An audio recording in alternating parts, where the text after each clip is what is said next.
Sobat Sipil, kenalin nama aku Syarli Arana, biasa dipanggil Syarli, dari Teknik Sipil Angkatan 2022, selaku staf dari Departemen Hubungan Luar MS ITK. Nah, jadi aku di sini akan membawakan podcast perdana dari SIKAT. Buat teman-teman yang belum tahu atau masih kurang familiar dengan SIKAT, aku mau sedikit ngejelasin nih. Jadi, SIKAT adalah Syari Ikatan Keluarga Alumni Sipil ITK, di mana di SIKAT ini kita menjalin relasi dengan para alumni, dengan mahasiswa teknik sipil ITK, supaya mendapatkan ilmu-ilmu dan pengalaman dari alumni. Nah, tentunya aku di sini gak sendirian teman-teman. Aku kedatangan alumni yang sangat keren dan punya pengalaman yang sangat luar biasa sekali. Halo Kak Najib. Halo. Oke, mungkin sebelumnya kakak boleh nih menyapa sobat sipil yang ada di rumah supaya lebih akrab lagi nih Kak.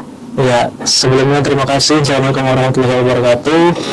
Perkenalkan teman-teman, nama saya Muhammad Najib Arianto. Saya alumni dari Teknik Sipil Angkatan 2016. Nah, sobat sipil yang ada di rumah, jadi pada episode perdana kita kali ini bersama Kak Najib, kita akan membahas tema dengan pengalaman organisasi dan korelasi dengan dunia kerja.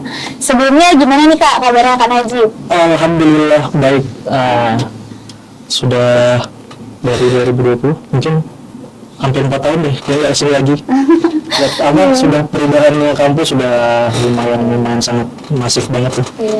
Jadi ya kaget tadi baru datang lagi. Sudah. Kesibukannya Kak sekarang apa nih Kak kalau boleh tahu? Kalau sekarang kebetulan saya lagi kerja di Dinas Perumahan dan Permukiman Kota Balikpapan sebagai staf dari Teknik Tata Bangunan dan Perumahan untuk bidang prasarana, sarana dan utilitas perumahan.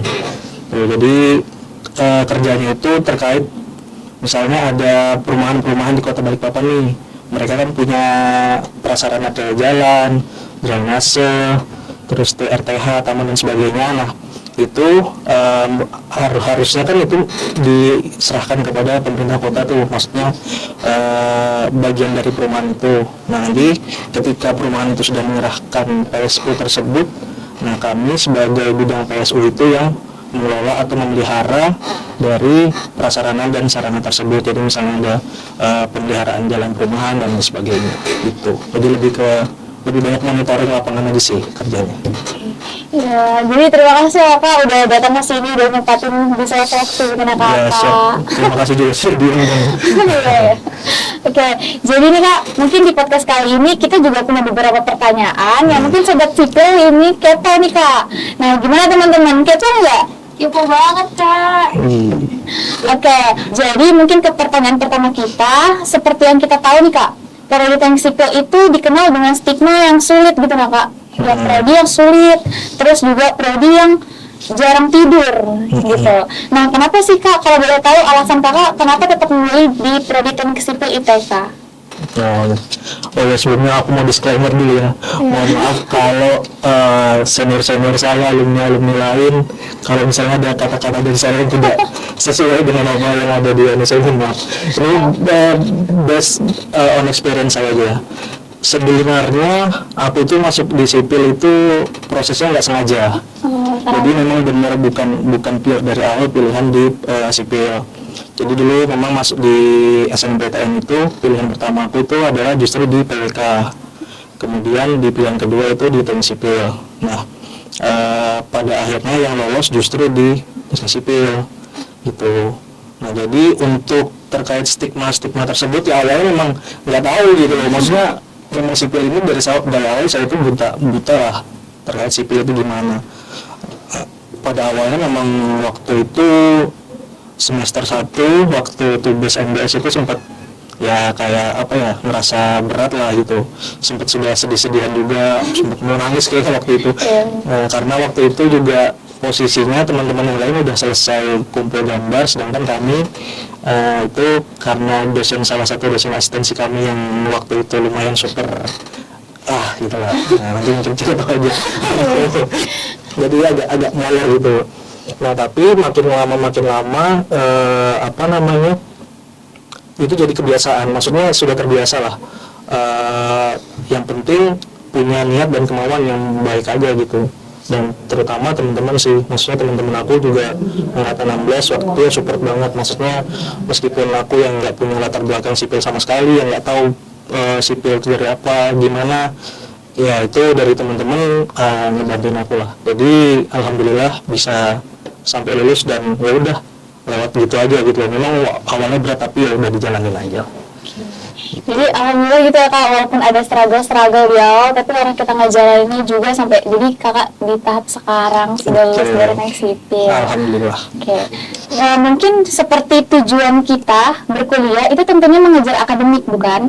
Nah, namun di sisi lain yang kita tahu nih teman-teman, Kak Najib ini pernah menjabat sebagai seorang kahima di teknik sipil di 2016 di Kabinet Adi Atama, betul kak? Betul sekali. Oke, boleh tahu nggak sih kak, kakak itu menjabat sebagai kahima saat itu tuh kenapa tuh kak?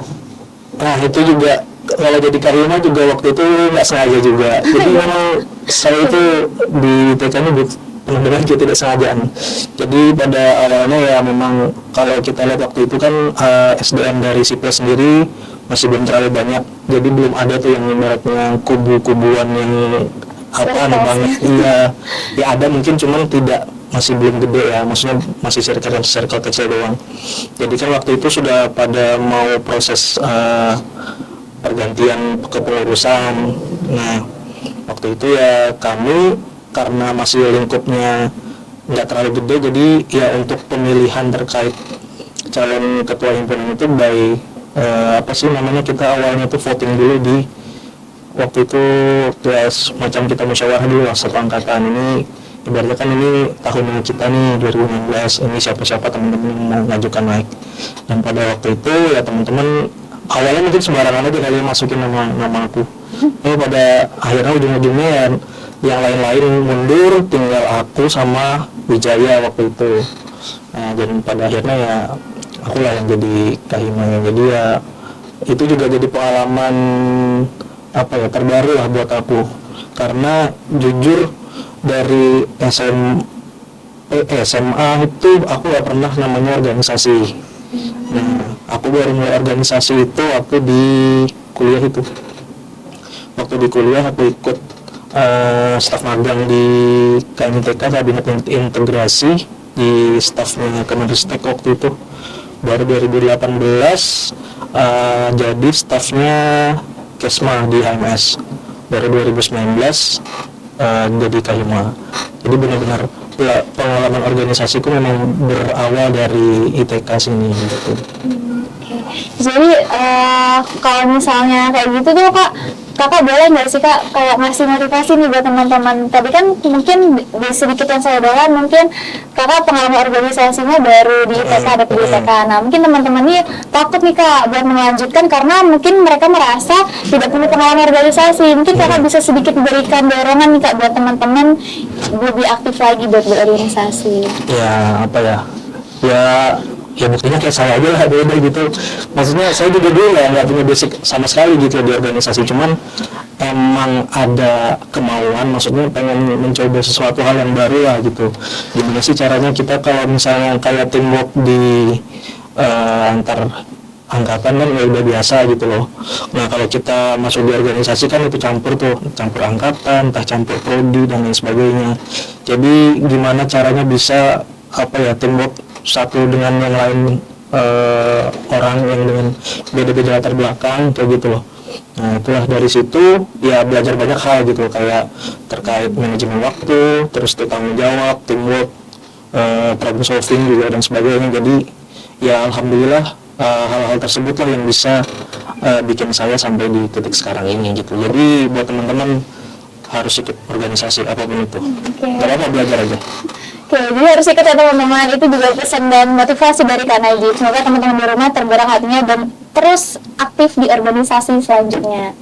Nah, nih Kak, kita mau nanya nih Kak, selain pernah menjadi kahima di 2016 itu, ada nggak sih Kak pengalaman dan atau organisasi ini selama Kakak berkuliah, kayak pengalaman di luar ataupun di dalam kampus gitu Kak?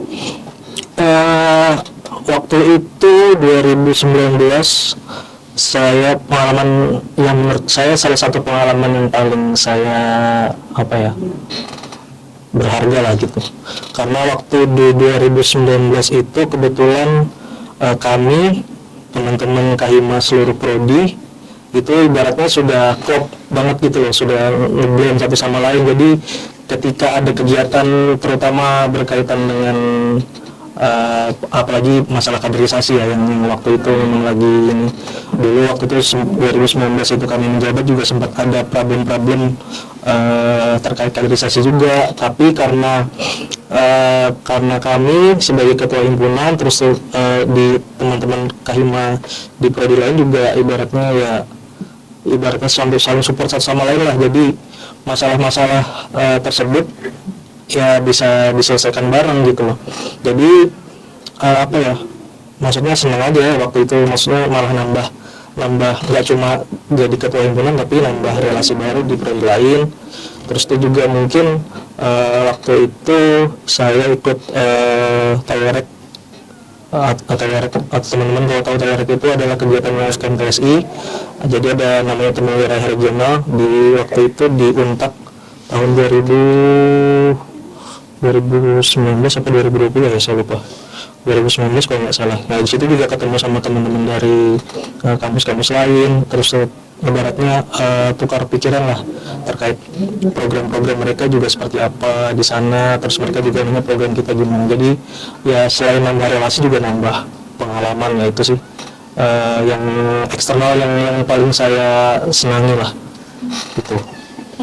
Jadi tentunya teman-teman ikut organisasi itu bukan suatu hal yang merugikan teman-teman, karena kita tahu sendiri tadi dari pengalaman Kak Najib, kita juga udah bisa simpulkan banyak sekali manfaat menambah relasi, pertemanan, ilmu, informasi yang tidak biasa kita dapat mungkin di lingkungan kampus, bisa kita dapat di saat kita mengikuti organisasi di luar kampus. Nah teman-teman, tidak hanya organisasi, mungkin kita bisa nanya nih Kak, apa aja sih Kak soft skill atau hard skill yang harus dimiliki nih Kak di prodi teknik sipil selama waktu kuliah kemarin gitu Kak? Kalau hard skill mungkin ya standar lah, kalian kayak misalnya AutoCAD, terus tuh yang program-program kayak gitu-gitu lah. Cuman aku lebih nekanin ke soft skill sih. Kayak soft skill itu aku lebih kepake di teamwork, gimana kita cara, apalagi nanti ketika kalian teman-teman sudah bekerja di dunia luar yang nanti belum pernah ketemu orang ini, terus tuh misalnya kerja sama orang yang lebih tuanya tuh bukan 1-2 tahun tapi 10-20 tahun di atas kayak gitu kan. Terus tuh kedua ada problem solving, gimana caranya kita ketika dikasih kerjaan terus tuh bisa cari pemecahan masalahnya seperti apa, kayak gitu, tanggung jawab kayak gitu lah. Kalau aku lebih menekankan ke soft skillnya. Kalau hard skill itu menurutku semua orang bisa belajar lah gitu, semua orang bisa belajar. Tapi kalau soft skill ini ya kalau orang yang nggak mau, sebenarnya dua-duanya belajar dan mau ada kemauan sih, cuman soft skill ini kan ibaratnya ilmu yang belajarnya itu bukan by buku gitu loh, tapi yang experience, ketemu orang langsung gitu, ketemu dengan hal-hal yang misalnya dapat project langsung, misalnya dapat kayak problem tertentu. Nah itu yang kayak gitu-gitu yang berguna lah untuk terutama di dunia kerja ya.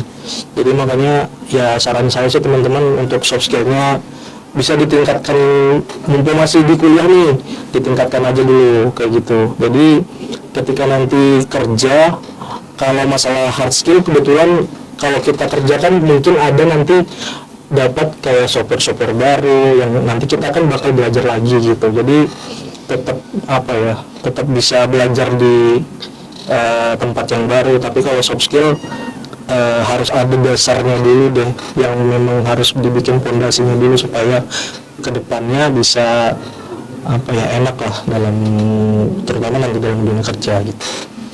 Jadi nggak langsung instan gitu ya Kak, kita serta mereka dapat itu. Nah, tentunya pengalaman itu juga sangat bermanfaat sekali buat kita ke depannya, buat mengembangkan diri teman-teman.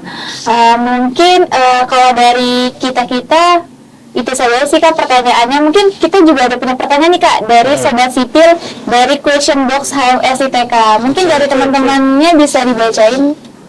Oke, jadi ini ada pertanyaan dari teman-teman sipil online nih. Halo Kak, apa sih yang paling dibutuhkan dalam dunia kerja selain skill komunikasi? Oke. Dulu langsung dijawab nih Kak. Selain skill komunikasi, memang komunikasi itu penting banget karena apa ya, karena kita kan bekerja dengan orang lain tuh, salah satunya teamwork juga dibangun dengan komunikasi yang baik. Selain komunikasi mungkin ya itu seperti yang aku bilang tadi ya, kayak bertanggung jawab, maksudnya bertanggung jawab dalam menyelesaikan pekerjaan yang sudah dikasih. Terus itu juga problem solving, itu gimana caranya kita memecahkan suatu masalah atas apa yang telah terjadi gitu. Meskipun memang kita belum pernah mengalami hal tersebut, tapi kan kalau misalnya kita ibaratnya sudah punya insting problem solver sejak lama, ya paling nggak sekelebat mungkin lah ada, oh ini kalau misalnya kayak gini harus kayak gini, ini harus kayak gini. Udah ada bekal ya Kak Iya buat gitu. kedepannya.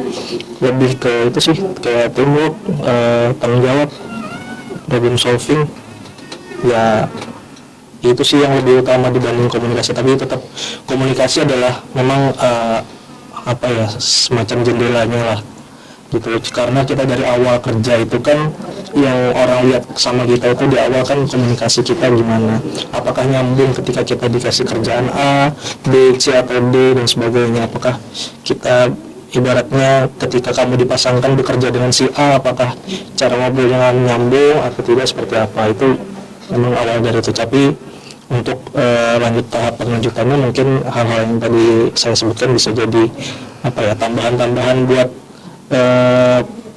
buat lebih mantap lagi lah di dunia kerja gitu.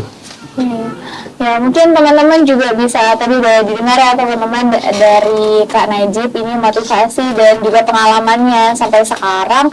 Kita nih Kak juga udah punya 2 pertanyaan terakhir nih Kak. Okay. Nah mungkin apa sih Kak itu HMS bagi alumni, karena kan Kakak sekarang kita tahu Kakak ini sebagai alumni, jadi kayak gimana sih Kak HMS nih bagi Kakak?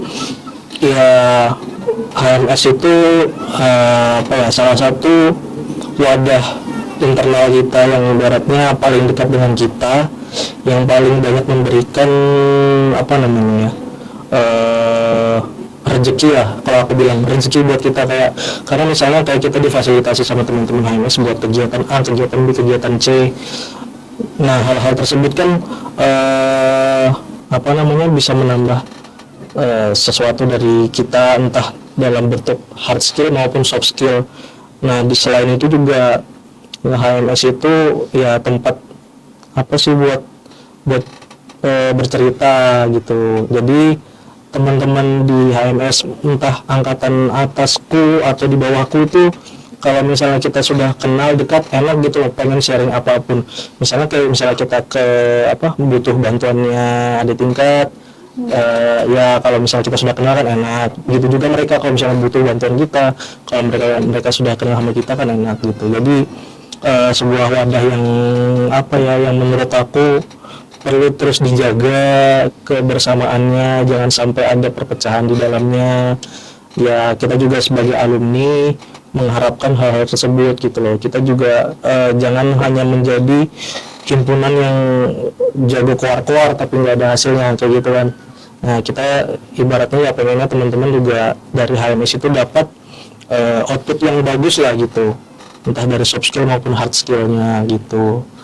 Dan juga kan karena sekarang ini posisi sudah alumni, jadi aku nggak bisa terlalu into ke dalam himpunan kan, jadi paling aku cuma tanya ke beberapa teman-teman yang kayak misalnya kemarin ada Gilang 2019, terus aku masih nanya ke Bara juga gimana kondisi teman-teman, ya kayak gitu-gitu aja sekarang bisanya gitu loh. Kita nggak enak lah untuk masuk lagi. Tapi kalaupun teman-teman himpunan pengen ada sharing ke kita, ke angkatan 2016 ataupun yang di atasnya sampai di 2012, bisa dikomunikasikan, karena kan tetap kita dari satu alamat yang sama, dari satu himpunan yang sama. Jadi insya Allah kita bakal tetap kasih bantu apapun yang bisa kita bantu buat teman-teman semua gitu. Oke. Jadi HMS ini bukan sekadar namanya juga teman-teman ya, jadi di dalamnya itu adalah sebuah keluarga juga. Jadi entah itu alumninya itu sudah lulus, sudah kerja di mana, kita sebagai mahasiswa aktif itu juga bisa menjalin relasi gitu teman-teman dengan para alumni, menjalin tali silaturahmi, betul begitu ya kak ya. Betul sekali. Oke. Mungkin kakak ada ini kak motivasi pesan-kesan nih kak buat sobat sipil di rumah di mahasiswa aktif ini buat menempuh pendidikan di teknik sipil saat ini kak. Sedikit motivasi mungkin kak. Apa ya, motivasinya jangan malas gitu. Karena ya berkaca dari pengalaman angkatanku terutama, ada beberapa teman-teman yang lulusnya sudah ya di masa penghujung waktu dia berkuliah gitu. Itu kan ibaratnya ngapain sih lama-lama banget gitu loh. Kalau memang nah gini, karena kemarin juga ada beberapa kejadian yang misalnya ada teman-teman ini punya kendala atau kesulitan, tapi anak itu tuh modelnya kayak diem aja, introvert lah. Nah, teman-teman yang kayak gitu tuh harus sadar diri. Maksudnya gimana ya? Kalau memang ada masalah, mau dibantu perlu dibantu, ngomong aja gitu loh. Karena kan kita ibaratnya juga teman-teman punya kesibukan sendiri-sendiri, dan kita ibaratnya nggak 100% nggak ngikutin kegiatan dia ngapain sih gitu. Cuman iya, kalau memang dia butuh bantuan pasti kita bantu kok gitu. Teman-teman juga ibaratnya yang masih malu-malu sama temannya butuh bantuan apa, ngomong aja. Jangan sampai hal-hal kayak gitu malah menghambat kalian, nanti takutnya sudah kuliah sampai 12-13 semester resign, kan sayang gitu loh, nggak lulus kayak gitu-gitulah. Pokoknya jangan sampai sesuatu yang menghambat itu jadi penghalang kalian sih. Maksudnya kalau memang ada yang bisa didiskusikan, mau didiskusikan gitu aja, jangan dipendam sendiri. Karena teman-teman yang lain pasti nggak cuma 1-2 orang kok yang punya masalah kayak gitu, banyak. Nah bedanya mereka mau